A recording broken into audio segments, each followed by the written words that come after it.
لما بيزيد ايمان العبد الشيطان ما بيسيبوش. ان النفس الاماره بالسوء. لو عايز تفوز الشيطان بجد صلي. ازاي يحصل التزيين؟ وقال الشيطان لما قضي الامر ان الله وعدكم وعد الحق ووعدتكم فاخلفتكم وما كان لي عليكم من سلطان الا ان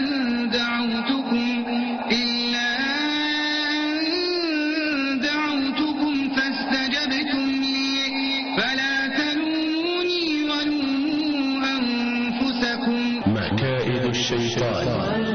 اللي بيقول انا موسوس سواء اللي في الطهارة عايز نبطل كلمة موسوس دي، لان كلمة موسوس هي اللي بيجيب الوسوسة. ده لازم ليه يجي له من ناحية الوسوسة.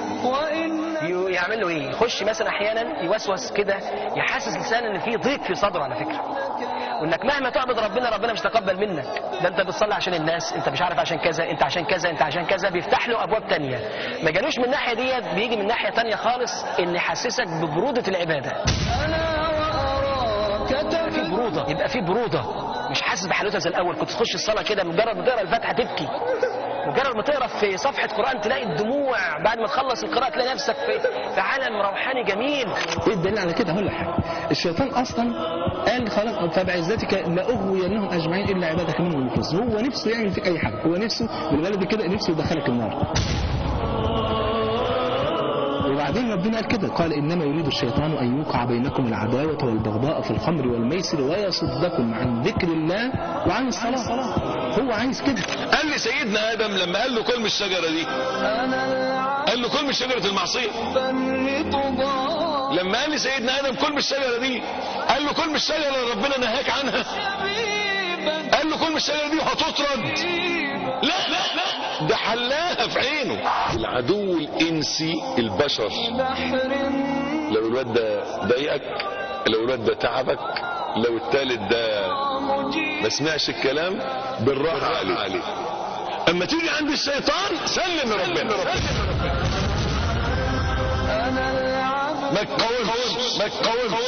ما تقاومش بنفسك. سولت لأمة محمد المعاصي فقطعوا ظهري بالاستغفار، فسولت لهم ذنوبا لا يستغفرون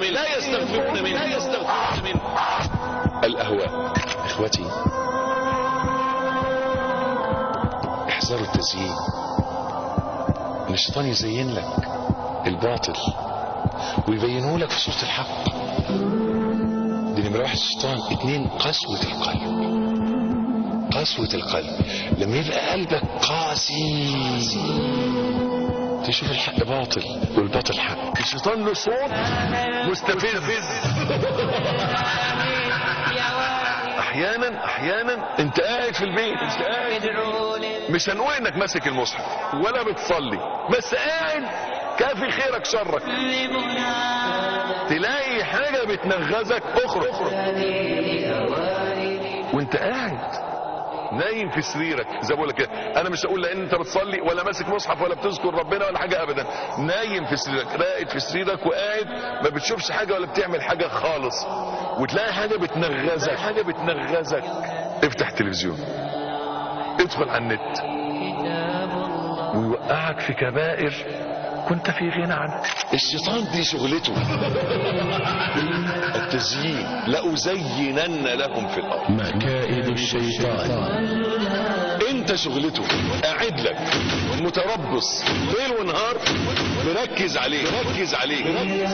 شغلته انه يزين لك. انا عايز اقول لك ان الشيطان عارفك اكتر منك، قرينك والشيطان الكبير، وكلهم كل الشياطين عارفين امكانياتك وقدراتك وعارفين انت تقدر عليه وما تقدرش عليه، وايه مداخلك وايه نقاط ضعفك. عشان كده حرب الشياطين مش سهل. خلي بالك ان الشيطان له فخوخ، بيعمل لك فخ عشان يصطادك،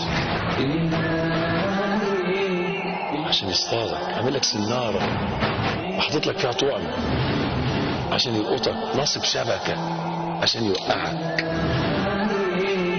خلي بالك خلي بالك، وانت خلي بالك، الشيطان مترصد لك بيلف وراك.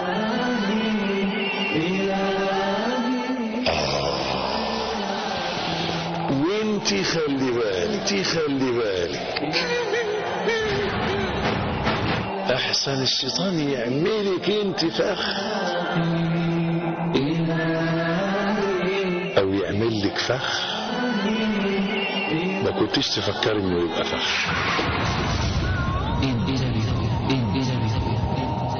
ان للشيطان مصالي وفخوخ، لا تتبعوا خطوات الشيطان، ومن يتبع خطوات الشيطان فإنه يأمر بالفحشاء والمنكر. بشر إذا أساء إليك احسن إليه، وإذا أذاك رد السيئة بالحسنة. أما الشيطان أول ما ينزلك قول يا رب، قول يا رب، قول يا رب، قول يا رب.